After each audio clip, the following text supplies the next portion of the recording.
we had discussed about the modeling of excitation system in simplified form, and we discussed one of the example from the book Hadisada, and in this case, in the example, we talked about how to analyze the stability for the simplified model of excitation system, which is meant to control the generator terminal voltage. And this analysis, the approach for stability analysis, it was based on Routh-Hurwitz's criteria.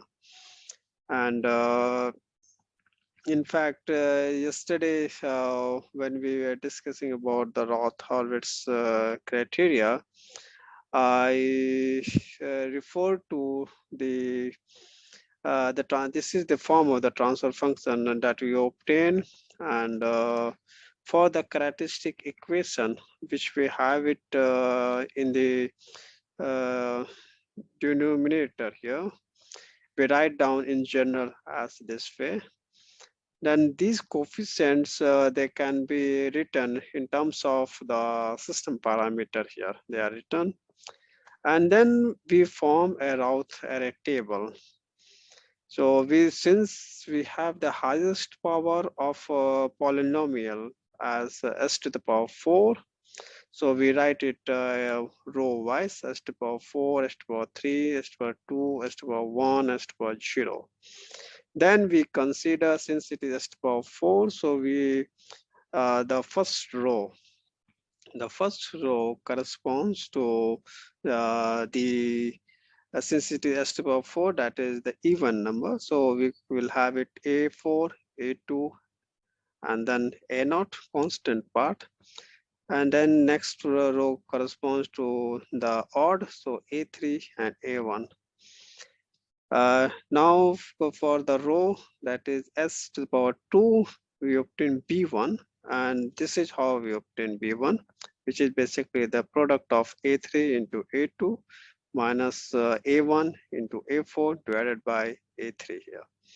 Similarly, we obtained now next part, it is a0, and then for the row s to the power 1, we obtain b2. It will be this way, b1 into a1 minus a0 into a3 divided by b1. So this is what it's here. Then there was little bit confusion, but to be very clear, in fact, what we have the first column here. So the first column of, if you have the stable system. So for the stable system, all elements in the first column, they must be positive here, right? So that should be very clear here. So it means, for example, if I have it here minus sign, right? So what will be the sign in s to the power 3 here? It will be minus, am I right? Yeah. Yes. Then it means that all the columns, all the elements in the first column, they are not positive. And thus it means that the system would be unstable. So it is very important that all the elements in the first column, they must remain positive here. Then the second part, depending upon the change in the sign, what you have it here, the number of the sign changes in the first column, positive to, let's say, negative, negative to positive, and so on. So that will refer the number of the poles which will remain in the right half of the S-plane.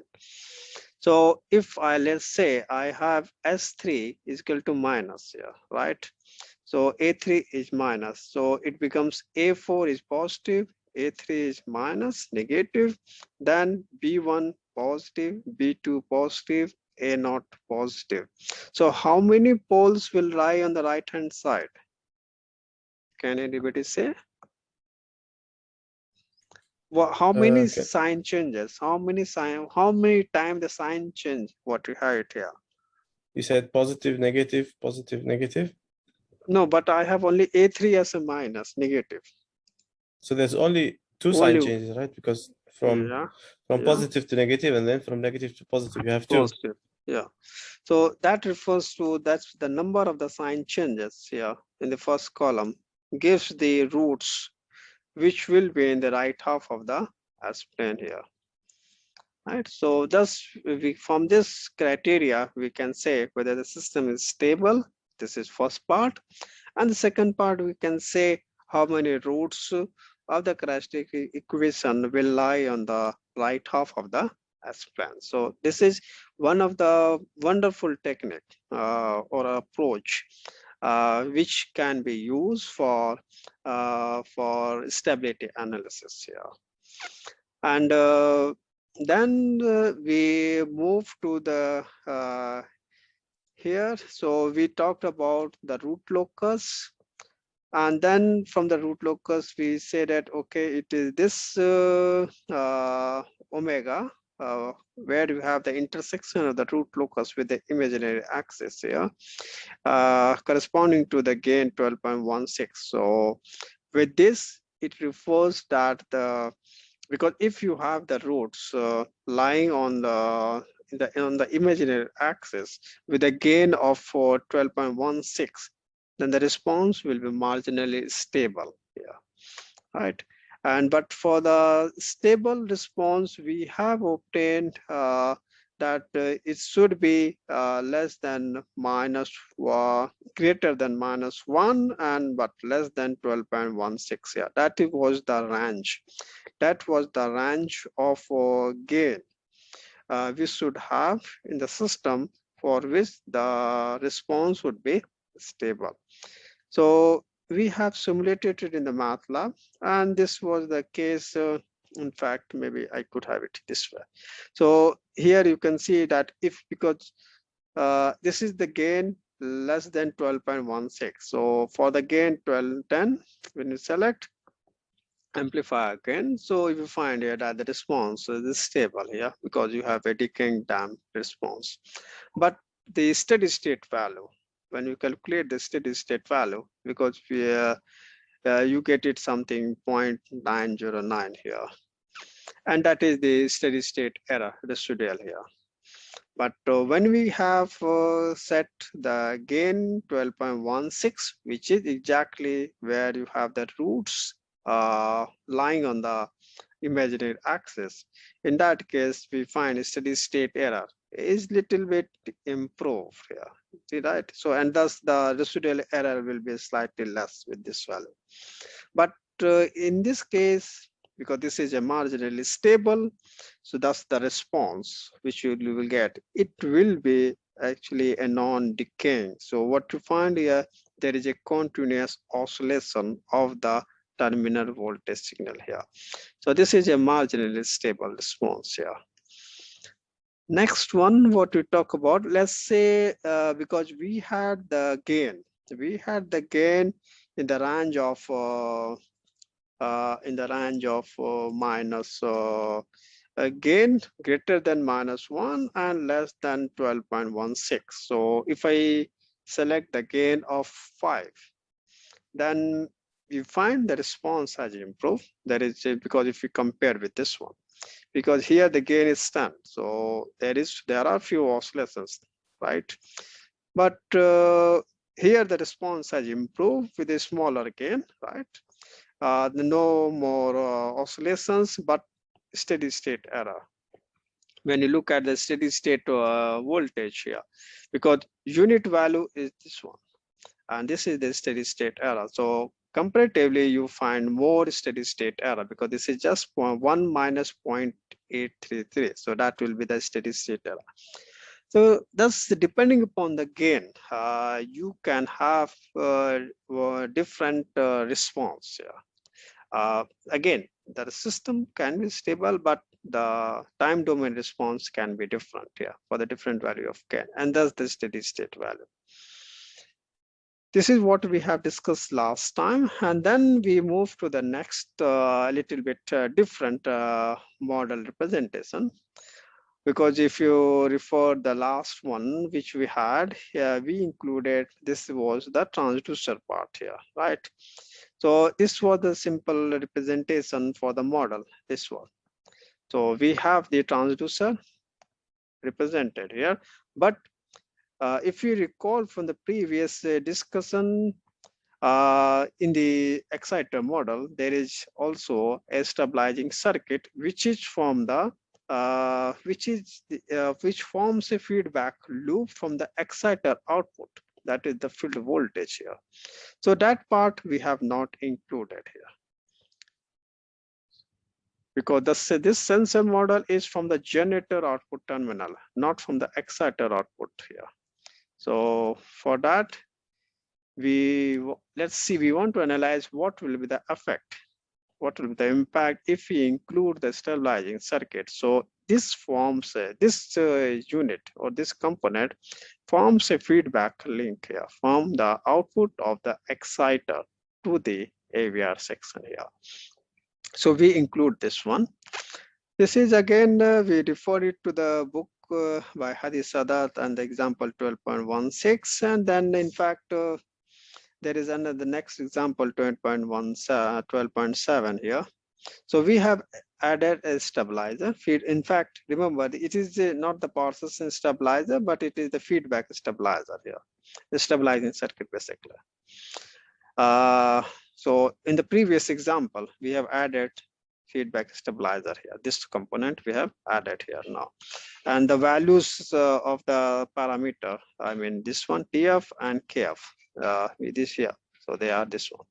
Now we want to obtain what is the improvement. We want to see what will be the change in the time domain response when we apply a step disturbance in the reference signal here, right? So with that, now we obtain the, in fact, from here, you can obtain the closed loop, and then you can obtain the closed loop. Do you know how to obtain the closed loop transfer function? Yeah. The one, it's 1 plus G8, 1 over 1 plus G8 or something like that. Because this is for, let's say, G1 here, right? This could be G1, and let's say this is your H1 here, right? Right. So first obtain the closed loop between this part here, right? Then keep it here. So that will be, let's say, some system. So system one. So that means it is something like this way. This is system one. System one. Then you have your generator part. This one, I mean this one. So you have it here this way. And then finally your terminal, I mean this quantity here, this way. And then this sensor part, it is here. This is, I can say, sensor model here. So it is now this one. So you can obtain the complete closed loop transfer function here, right? So first of all, you obtain the closed loop transfer function between the inner loop. So this is in the inner loop, which is represented by this one here, right? And then you have the cascade with the generator model here. This is the generator model here. And this is the sensor model here, which you have it here, right? And then obtain the closed loop transfer function between the VT and then V reference, which you have it here, this one, right? So this is how we can obtain the complete closed loop transfer function here. And it is given here. So you find here that the complete, there are some terms in the numerator part here, and then there are some terms in the denominator part here, right? And what you find here that the highest power, it is s to the power 5. So that means the order of system, it is 5. And also it is obvious from here, because this is all the components, they are first order. So component 1, 2, 3, 4, and 5. So it is very much clear that the highest power of the polynomial which you obtain from this complete system in the closed loop, that will be s to the power 5. So there, because individual components as a first order, and there are 5 individual components, so that becomes s to the power 5 here. So this is the order of the system here. Now then we obtain what is the steady state response. So we apply this limit as to the power s tends to 0. So with that we have this term here, and then this term. So that means that is steady state condition, the voltage will be 0.9 something here. And then with this MATLAB code, so you can say this is the numerator. So 250, 145, 500 here, and then the denominator coefficient here. So we write down in this way. And then so simulation time for 10 seconds with a sampling time of this much. And then we apply a step disturbance here. So we obtain this one. So this is what we get the time domain response. So what you find here that the response, you can see here there is some overshoot here, right? There is some overshoot because sorry, it's not to this is 0.9, so it's not overshoot. Sorry. So you have some reaches here, and then the response settles down to something 0.909 here, something here, and that is in somewhere about 10 seconds. So this is the response which you get it here with the stabilizing circuit. Now in this case, you don't find the response what you had it as this one, because here you have somewhat overshoot here because it crosses unit value. Then again, in this case, you find that it crosses over so unit value, and then there are few oscillations here, right? So the system is stable with a stabilizing circuit, and but there is no overshoot. There is no overshoot, but still, when you look at the steady state error, so that will be there. So there is, so that means with the use of a stabilizing circuit, you have been able to eliminate these oscillations. Like these oscillations, what you observe, you have eliminated, and also you have eliminated an overshoot here, what we observe generally. But still there is a steady state error here, right? Anything on this part? So a stabilizing circuit has improved the time domain response, right? It has improved the time domain. That means no overshoot, no oscillation. You don't observe any oscillation.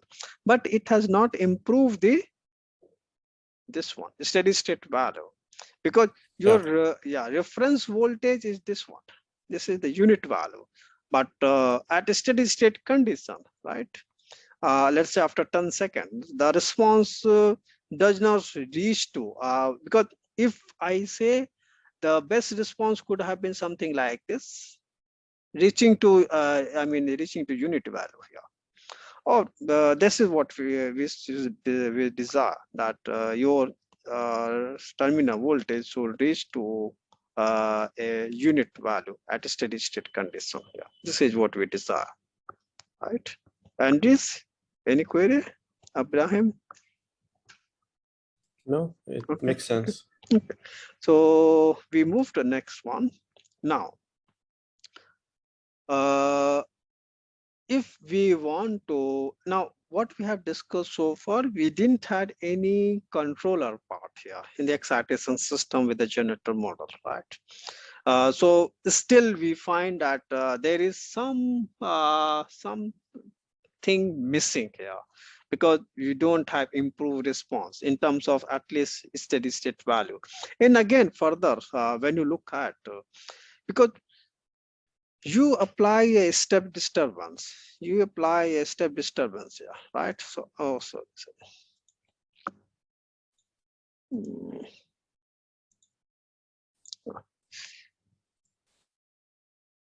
You apply a step disturbance and which has to be a unit value, right? Now, it is very much desired that the system response, the control response, I mean, right? The control response, because this is the instant. Just say this is the instant where you have 1 second something, right? 1 second, yeah.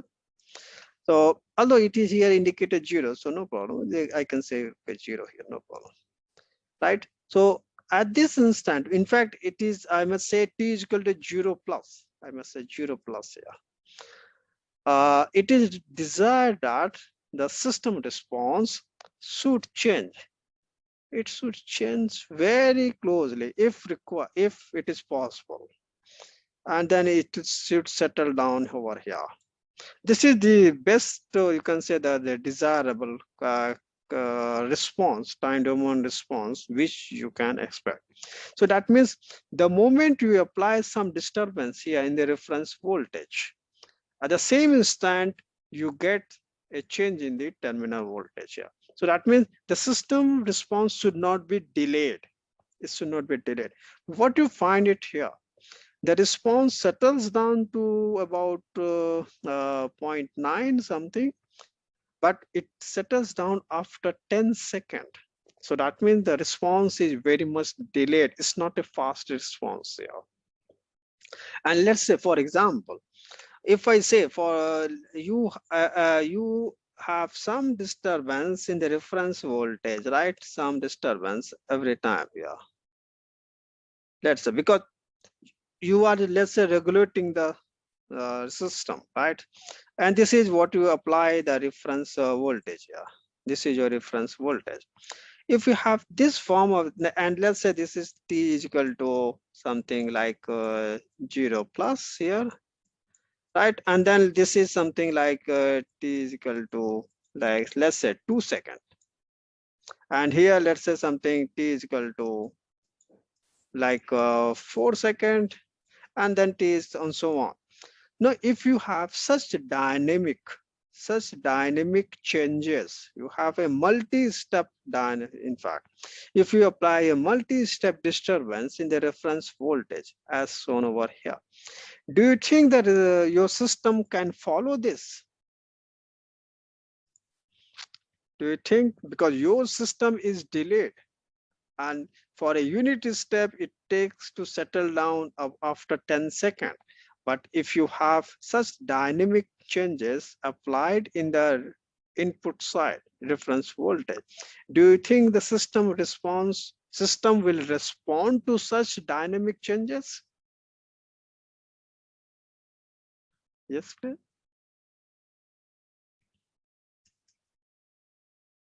Yes, Andres Ibrahim. No. Because here the response is very much delayed, right? It is very, that means if you want a fast dynamic response from the exciter with the generator control, you will not be able to achieve it actually. And thus it is very essential that the exciter should respond very quickly. It should have fast dynamic response. And for that, we have some controller included in the model here. So, and as in this case, you find that we have actually, again, it depends on how well you want the improvement, up to what extent you want the improvement. You can, in fact, have a PI controller here. You can have PI controller, no problem. But here it is shown PID, but that again depends upon your application basically. So we have all the three elements in the controller implemented: proportional, integral, and the derivative here. Then you have the amplifier, exciter, and the generator here, right? Yes, but now in this case, you find that you don't have this circuit, stabilizing circuit, right? You don't have it. But if you want to see the response with the stabilizing circuit, you can include it. Yeah, you can include it here, no problem. But without a stabilizing circuit, let us see what will be the response for the generator terminal voltage when we apply some disturbance here with reference voltage. So what you find here that with this PID controller implemented in the system, and with this value of gain KP, KI, and KD here, you get this is the response which we are able to simulate here. And what you find it here, this is in second. So in 2 seconds something, right? It is in 2 seconds something. You find that the steady state error, because this is unit value, steady state error reaches to 0 value. And again, there is no overshoot here, because the first peak, right? The first peak of the time domain response does not crosses unit value. All right, so there is no overshoot also. It is very good response, and you can see here that if you look at the what is the rise time, so it will be something point because rise time is something saying that the response reaches to about 66.6% of the final value. So that means something here. So it will be 66 point something here. So that will be rise time could be something around 0.4 seconds something. So that is the rise time here. And then it reaches to the steady state value of unity in at least about 10 seconds. So this is a very good response which you obtained it here with the controller implemented for these gains here, right? So that is so this is why you can say we require controller. We require controller in the exciter operation to regulate the generator terminal voltage here. Right. So with this response for these gains, there is no use of a stabilizing circuit here. We don't require stabilizing circuit. We just have a sensor, because if we use a stabilizing circuit, again there is a feedback loop here. So it's not required here basically. So this is unnecessary, and then we have a more simple representation for the system here. Anything up to this part? No, it makes sense. The controller is going to give you better response. Yeah, Andres, anything? It's fine. Okay, it's clear that how does the controller improves the regulation of the generator terminal voltage here, right? Yeah. Now, in fact, here, although because I referred it from the book by Hadi Sadat, so you have an exciter model here and the amplifier. But if you want, let's say, if you want a little bit more complex model of exciter, right? So I can say you include this one, because this is the stabilizing circuit, this is your exciter and the amplifier. So you include this one. All right, this part you can keep it here. You can keep it here, right? This one with the inner loop if you want, right? And then with the controller, keep this controller and the sensor, and then try to see what is the change in the response. You can do that. You can simulate it, in fact, right? So because here we have used most simplest model for exciter, but if you want the IEEE type 1 AC exciter model, so you can keep it here. And then for that, you keep this controller. But again, you have to tune this one. In fact, there is again uh, criteria. We call it a Ziegler nucleus method for tuning the PID gains, but that is the most classical one. But there are some optimization based controller design, PID tuning basically. So which applies some optimization techniques. So that is another way you can tune it here, right? Now, then in fact, I just wanted to show you, I have it simulated, and is it this one? No. Yeah. I have the for these gains, right? For this parameter, system parameter, I had the simulation of AVR model with the simplified model of generator here. And I just want to show, I have considered all those system individual unit here, amplifier, then the generator model, sensor part, and then integrated in this way. This is the closed loop transfer function here. And then with the, after the substitution of the value, which I have it here.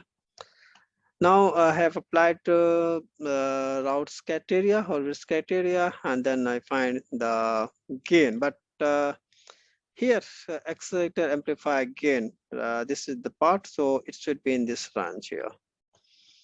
So, wait, and the range actually reduced this time. Before it used to be 12, now it's 1.2. Yeah, it was because the parameter have changed it actually. Okay. Because when you look at I have gain K, I have simulated it for T, gain 10 actually. It is gain K 10 actually. In fact, this one, what it refers to the KE value. This is for KE value. This is exciter amplifier gain. Right? Is it okay, Ibrahim? Okay. So in fact, just you can look here because I have substituted 10 here actually. I have substituted 10 value here. The amplifier gain I have substituted 10 here, right? And then it is in the symlink, and then just to compare the response, yeah. So with PID, but again, how well you are able to tune it actually, how well, right? So we just compare the response, yeah. So in fact, it's auto tuning applied here, and then almost you can see the response is time specification. It is almost the same, but little bit difference in the rise time here between the two. Tuned response refers from PID here, right? Rest everything, it is almost same. Everything is same. And but if you have little bit tuning, then it is possible that because if you say, because the black line, the black curve which you have it is with the gain 10, and then with little bit tuning for the PID. So it is possible you can improve the response here. But this response is the same as we have it from the previous one.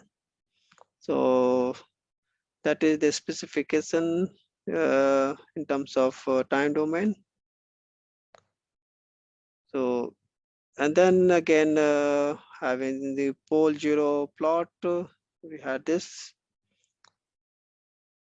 So do you know what does this refer to 0.35? If you can see my screen. Is this like the root locus or what is this? This looks weird.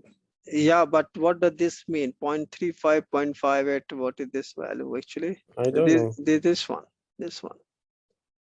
Any idea? This one? No. Okay. So now just say here you have one pole, right? You can see the complex one, right?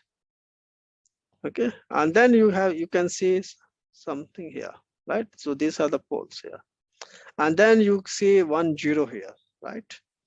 Now if you have a conjugate poles, right? If you have a conjugate poles, it will have some real part, because this is the real axis, and then you have imaginary axis here, right? Now if for the complex poles, which have both real component and imaginary component, there is a damping factor, damping ratio. Do you remember we have discussed this? Yeah. So it is Eta this, or zeta yeah, or something. zeta you can say, yeah, eta or zeta. So it is this line. It is this line that defines the what is the zeta for which this pole zero map is plotted here, right? So if you look at this one, if you look at this again pole, so it means that its zeta is will be, because this is 0.35 here. This is 0.35. That means 35%, you can say. And if you look at for this pole, what will be the zeta? It will be something 5% or 0.05 or 0.1 something. Agreed or no? What will be the line corresponding to this one? Yeah, something like that. Maybe 0.2, yeah, 0.1 something. Yeah. So, but if let's say if this eigenvalue or pole was lying here, it was on this this corresponding to this line, dash line, then its zeta value will be 0.35. But can you say if I want this eigenvalue to have 0.35 zeta, what should be the its location in terms of imaginary axis? In terms of imaginary axis, yes. Maybe like 4 or 5, between 4 and 5. No, just see here, this imaginary axis value, it is something 4 point something, right? Yes. Now, if you want the damping ratio to be 0.35, so it's a real part. Real part should be along this. So it can be this, it can lie over here, it can lie over here, it can lie over here, it can lie over here. Am I right? Yeah. Right. So, but again, so, but if its zeta value has to be 0.35, its imaginary value, right? It will be always less than 4 point something. It will be always less. So that means it can lie somewhere here, it can lie somewhere here, or it can lie somewhere here. 4.35, 4.35. But it cannot be above this one, cannot be, right? Now you can see here, because if you have the damping ratio 0.58 here, right? What you find for the same, because if I say this is the eigenvalue, and if I have it poles located over here, is imaginary. Its imaginary value is this one, and the real value is this one here, right? So it is in fact the lower the imaginary component, you can say higher will be the damping ratio. Higher will be damping ratio. But again, because it, if you remember, damping ratio, it is defined by in the numerator it is real part, and the denominator it is square root of real square plus imaginary square. But again, it has to compensate both real and imaginary value. But anyhow, but it is said that lower the if you have lower the imaginary axis value, right, then you are likely to have better damping ratio, because the mode of oscillation, it is lower. So definitely the response will be much more damped, actually, much more damped, and thus the damping ratio can be expected to be higher. Now, if you look at this one, This one. What you find it here? The real component. The real component is much more. Agreed or no? Right? Yeah. But real component is much more. And if you look at the imaginary value, it is much lower. It is could be something 0.35 here, 0.35. So if the real component is value, numerical value is higher with respect to the imaginary value, so what will be the zeta here? Because this line is something It will be 0.996 here. a lot more, yeah, a lot more. Yeah, it will be much more. It will be much more. So that means, and thus we say that the location of the poles farther away from the imaginary axis, it will have better damping ratio. Right? It will have better damping ratio. That means if I have the local location of the pole somewhere here, so its damping ratio will be better. But if you have eigenvalues or the poles located nearer to the imaginary axis, then its damping ratio will be poorer. It will be poorer. Right? And thus these poles we call them because this is also a complex pole and this is also a complex pole, right? But which one you will say a dominant pole? Dominant pole. How do you know? Yes, the dominant poles are those whose location are nearer to the imaginary axis. So the most dominant pole, if I have to say, it will be this one, because they are nearer to the imaginary axis. Because they are not dominant, because they are not dominant here, right? Because their imaginary value is very small and the real part is much farther away from the imaginary axis here, much farther away. But these poles, they are nearer to imaginary axis. When they will be nearer to imaginary axis, when they have the real part is much smaller. Real part is much smaller. If the real part is much smaller, then they will be nearer to imaginary axis. Right? Agreed? Yeah. So thus for the system stability analysis, we try to analyze those poles which are nearer to imaginary axis, because the response, the oscillatory response will be defined by dominant poles. And thus our interest should be on those poles which are nearer to the imaginary axis. We are not concerned with these poles because they are very good damped. They are very good damped, so we are not bothered about here. But those poles which are nearer to the imaginary axis, they have our interest, and thus our controller design should be to shift these poles on this side, on the left hand side further. If you are able to shift these poles to this side, then you can improve your response. Because we want a damped response. So and for that you require compensator to shift these poles, location of these poles to the left hand side here. Right?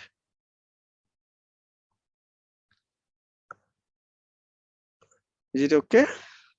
Right? Yeah.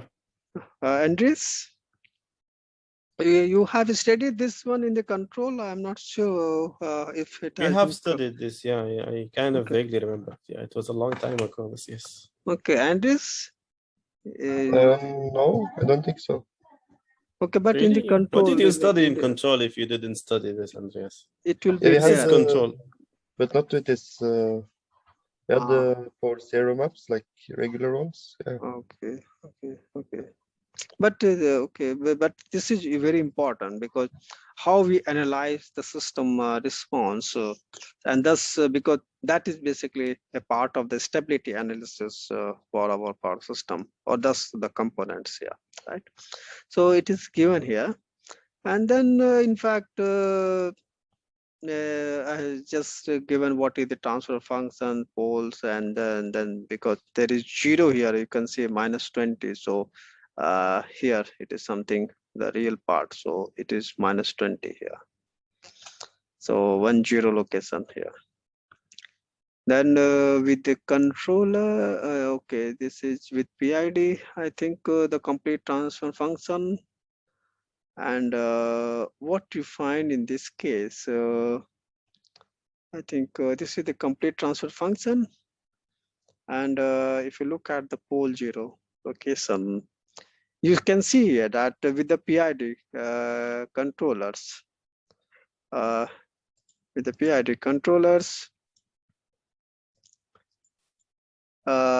although in fact this is because this is -50 scale, it has been shown because they it's not exactly on the imaginary axis. This location of the poles, it is not exactly on the imaginary axis, but a little bit away from the imaginary axis on the left hand side basically.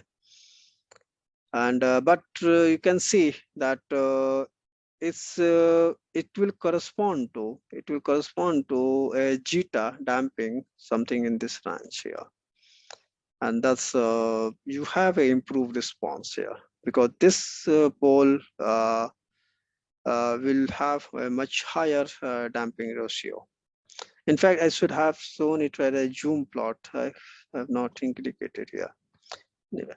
And then because I wanted to show the complete, here you can see there is one pole here on the real axis, and then some zeros here.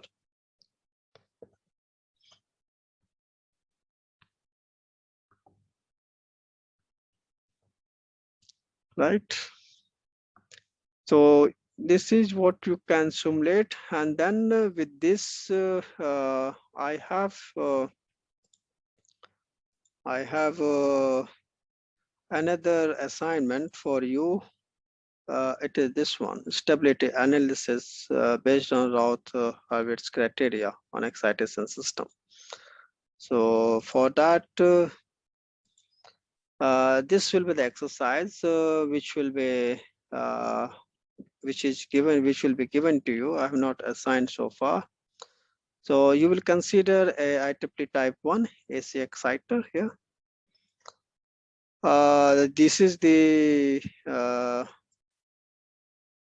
generator part, then exciter part.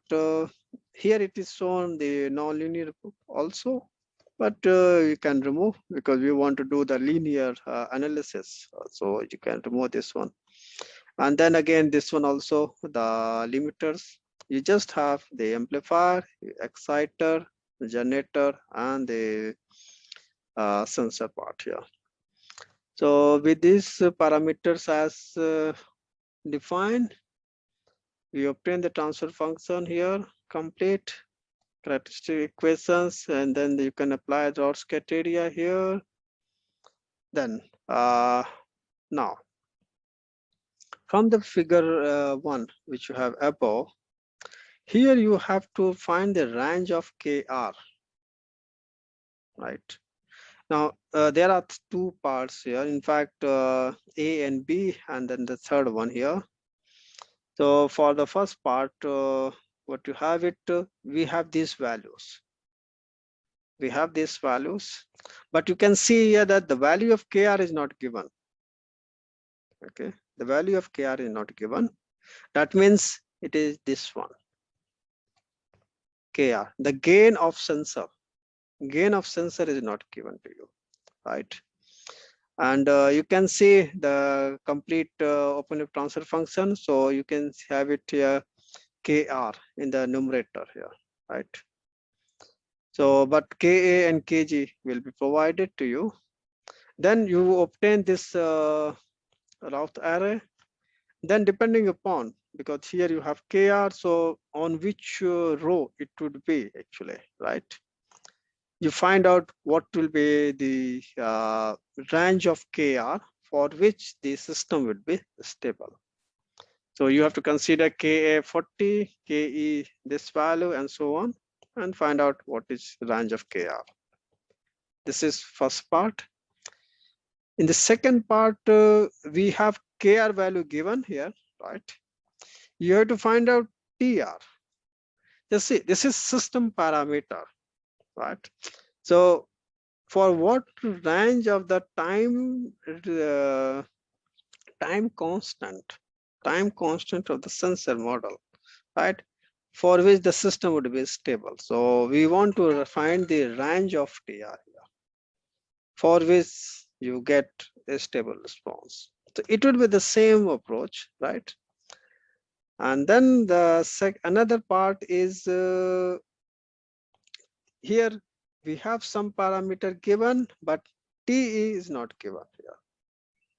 And then you find out what is the range of the TE for which system is stable. Now, this exercise is little bit different because what we have discussed in the slides here, it was basically based on what should be the range of amplifier gain. We wanted to know what is the range of amplifier gain, right? And that's why we have it obtained it here.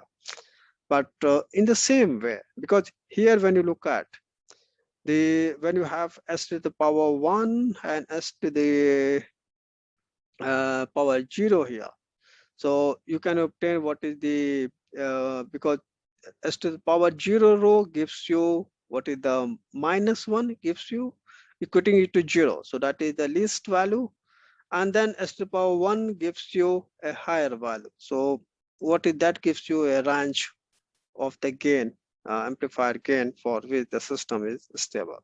Same approach we apply for these sub problems here, right?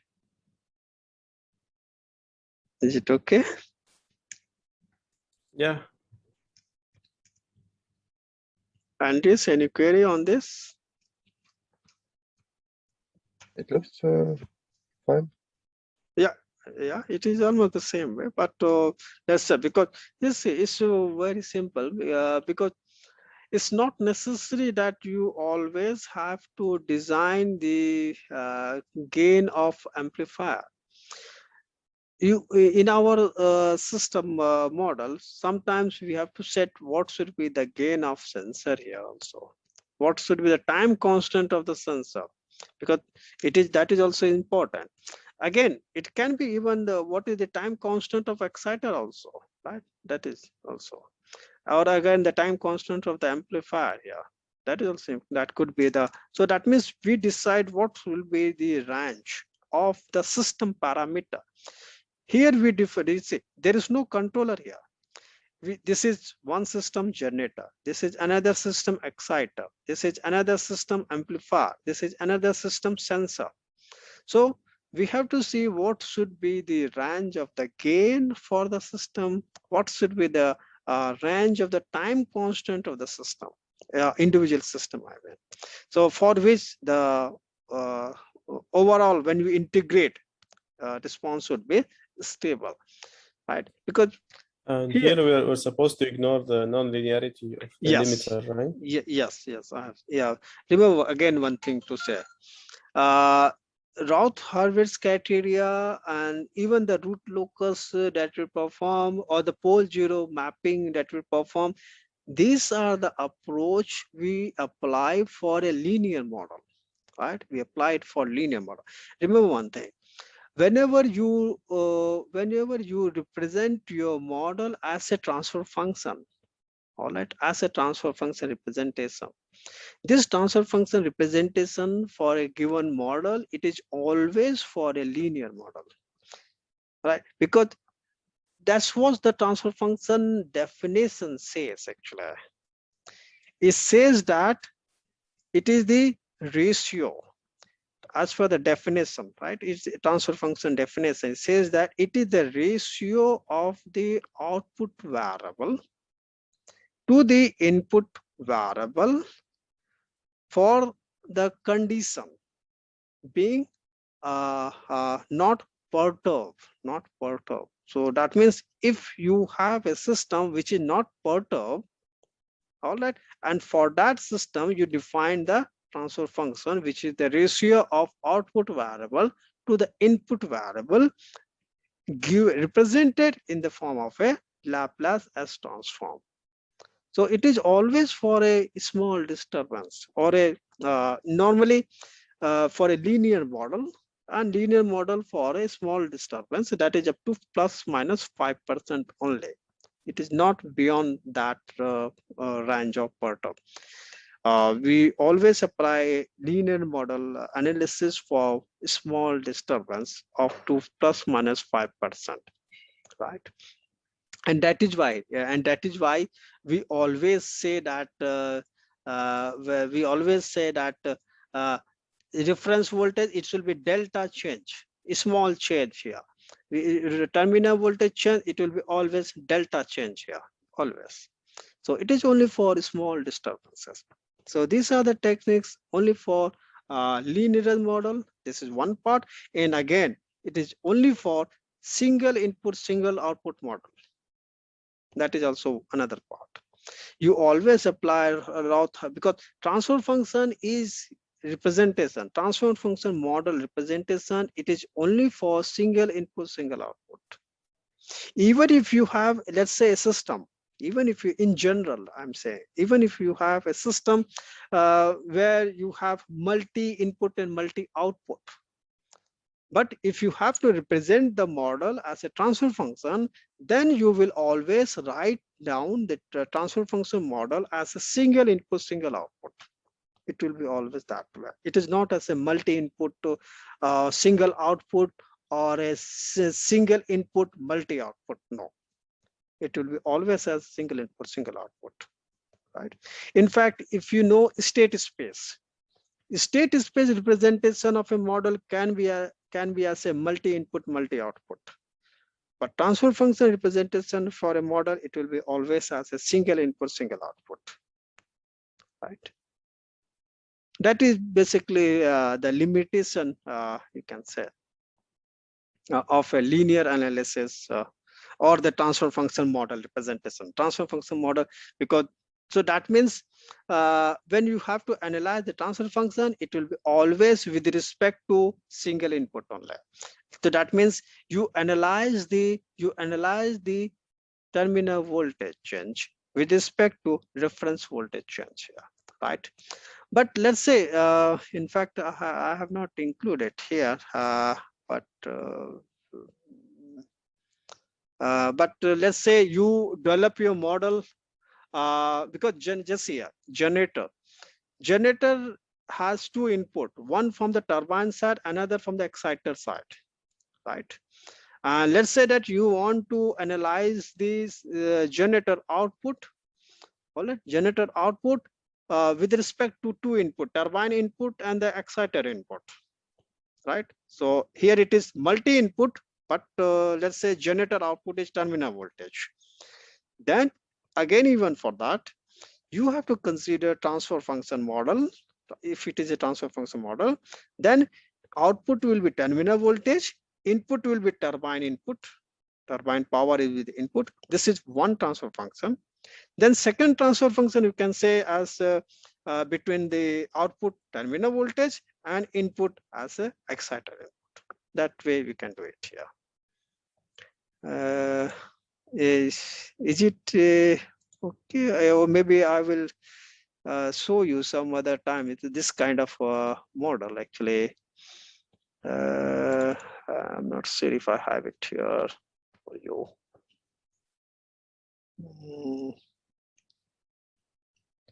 I don't have it here. Okay. Yeah. Here it is. Just see. If you look at, can you see my screen now? Yes. Yeah. Okay. Just see. I have this model, right? And it is for, in fact, it is a SMIB model only, right? What you find it here, it is delta. That is the output variable, right? This is the output variable. But if you look at, this is input here. V reference is the input, and your turbine power is also input, right? So now for this system representation, this is the output variable and two input variable here, turbine power and the reference voltage. And if you have to obtain transfer function representation, right, transfer function, then it will be one transfer function between delta and turbine input here. Another transfer function will be between delta and reference voltage here, that way. So that means you analyze the changes, you analyze the behavior of delta with respect to this disturbance, turbine input power, and another transfer through another transfer function, you analyze the behavior of angle with respect to change in the reference voltage. But you don't analyze the behavior of the delta with input from the two sides, turbine power and reference voltage simultaneously. With the transfer function, no, you cannot do that. But state space, with the state space, you can do. Okay. So with that is the limitation of transfer function model representation, basically, because it is always as a single input, single output. But if you have it as a if you have it as a as a state space, then it can be, then you can analyze it here. Maybe I have some exercise for you in this way, because if you look at this one, yeah, I have shown it here, right? So if you have model of SMIV in state space, so these are the 4 state variables here, right? Then you can apply disturbance here, you can apply disturbance here. So that means, let's say, step disturbance in the turbine power and step disturbance in the reference voltage also, because this is the state space representation. Then with these two inputs simultaneously, you can analyze how does the voltage change, how does the delta change, how does the speed change, how does this one change. You can do that. So in the state space representation, you can always have the model as a multi-input, multi-output, right? And then you can also analyze the dynamics of the state variable either individually or simultaneously. You can do that, right?